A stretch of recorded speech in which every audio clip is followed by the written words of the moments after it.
Hi, welcome to Social Abandonment Strategies. So today I've been studying all day that I didn't have a chance to make a YouTube video. It's pretty late right now, but I thought I'm still gonna do it. So here goes. Today I want to talk about why INTJs are viewed as weird.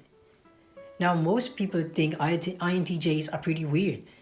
INTJs are one of the rarest personalities in the world, so it is rare for us to find someone who really understands us. It is even rare for us to find someone who are INTJs, who have the same personality as us. So in this video, I'm going to share some of the aspects that might make you think that we are weird, and I'm going to explain why. So let's get right into it. So the main question is this. How are introverts like us, who didn't use any special tricks to talk to others, can still be seen as confident? How do we manage to just stay in our room for most of the time and yet still make friends without being needy? And that is the big question that this channel will answer for you. Welcome to Social Abandonment Strategies. Welcome back. Before we talk about INTJs being weird, I want to ask you something first. What is your definition of being weird?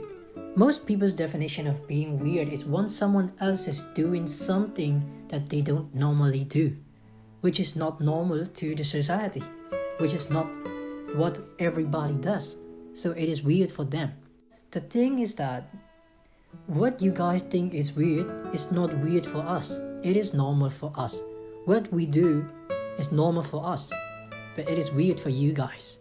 I have no idea why you guys won't do these things that I'm gonna talk about, because they have surely helped me in the past and will surely help me in the future as well.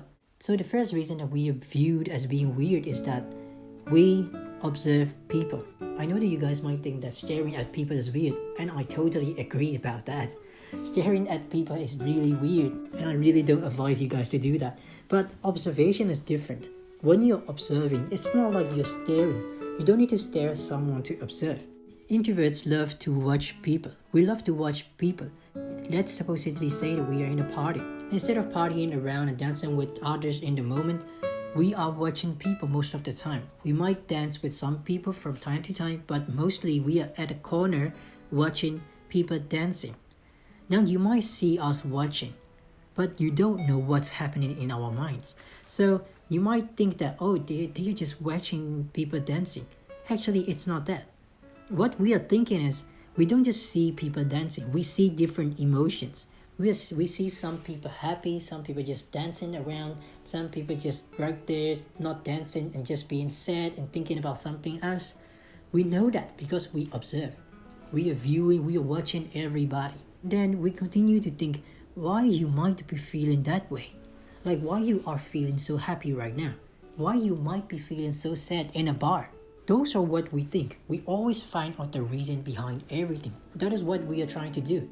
When you guys are jumping around and dancing around, what happened to you then suddenly you started to jump around? That's what we think. We try to find the reasons. And because of that, we are usually the first ones to notice the differences and changes when it happens. Because we observe and we try to memorize everything in details. So we notice when something is odd. We notice when there's a difference or something has already changed. And also, one of the another benefits of observing is that we are very good at judging people. We have great accuracy in judging people. When we think that that person is not good, when we are telling you that you shouldn't be with that person, believe us. Because most of the time, we are right. Because we observe and we know what that person is feeling about you. We learn about body language, we learn about facial expressions, and we really observe people. We are very interested in that. And that is why when we are telling you something about others not being good to you and why you should get away from that particular person, please do so, because it is not good for you. But of course, there are times that we are wrong. I'm not saying that we are always correct, but we are also wrong sometimes. But still, we have a great chance of being correct. Anyways, the next thing why you think that we are weird is because we have an obsession with learning. Yep, we are learning all the time. We don't stop learning at all. I know that you might think that it's weird. It is just not fun. You guys might just want to have fun. You guys want to dance, want to play games, but it's not us. It's what you guys want. we have different definitions of fun, right? We want to improve ourselves, so we are always craving to grow. This is why we have obsession with learning. We learn more to know more. And when we know more about things, we think more about those things. And so when we think about more, we are becoming more and more curious, and so we want to learn more. Now we are always focused on learning only. Now it might be self-development, or it might be some other things, anything at all. Whatever we are learning, we are already focused on that, and we are very interested in that. Until of course something very amazing catch our interest. Then we will change our interest and we will focus on that. So it's different.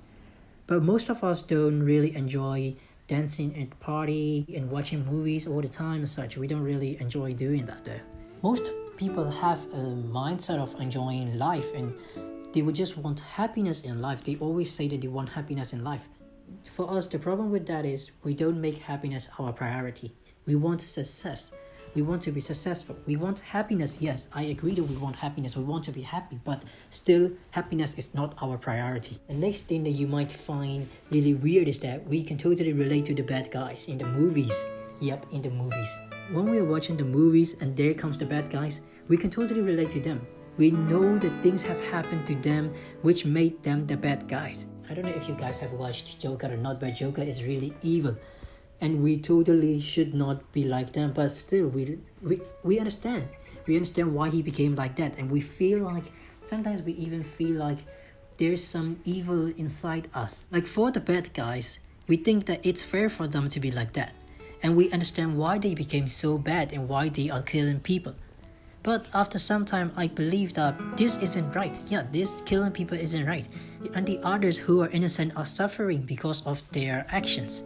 And this is not right, and this should not be done. So even though, honestly, I feel like I totally understand why the bad guys do what they do, I still believe that this is not right. So yeah, I won't be the bad guy. I think so. Anyways, the next point that you might find weird is we love facts over emotions. In this world where people are driven by emotions, we totally stand out.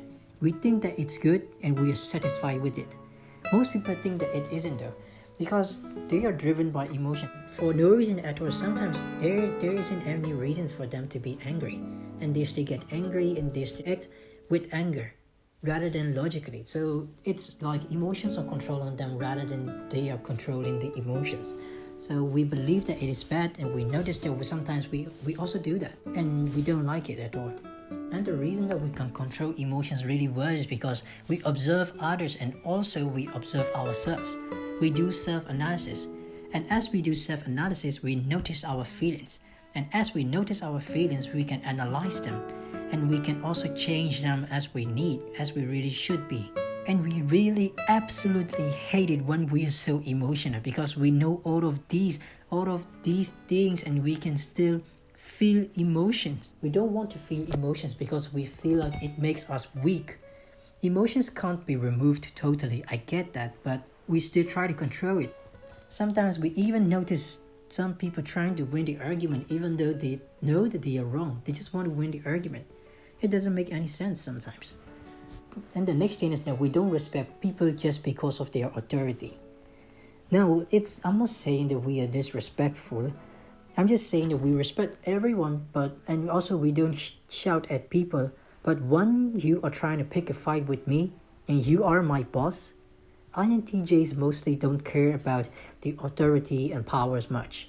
Right? We respect you if you're respectable, not because of your authority. When you didn't get something and you are behaving like a kid who can't go to Disneyland, and you expect me to respect you, no.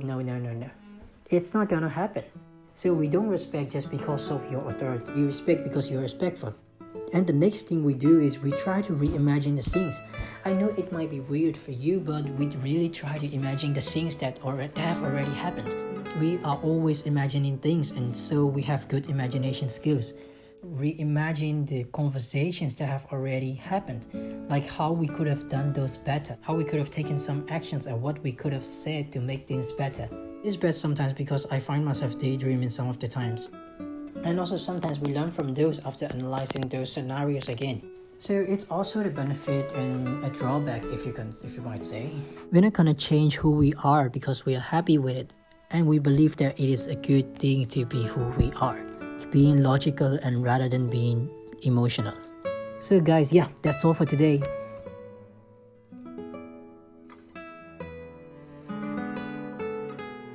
Hey Introverted Warriors, thanks for watching. If you'd like to learn how to properly embrace your introverted qualities without feeling insecure, like the video, subscribe to this channel to be one of the Introverted Warriors, and watch another video of social abandonment strategies, and we'll talk again very soon. Remember, one right mindset is all it takes.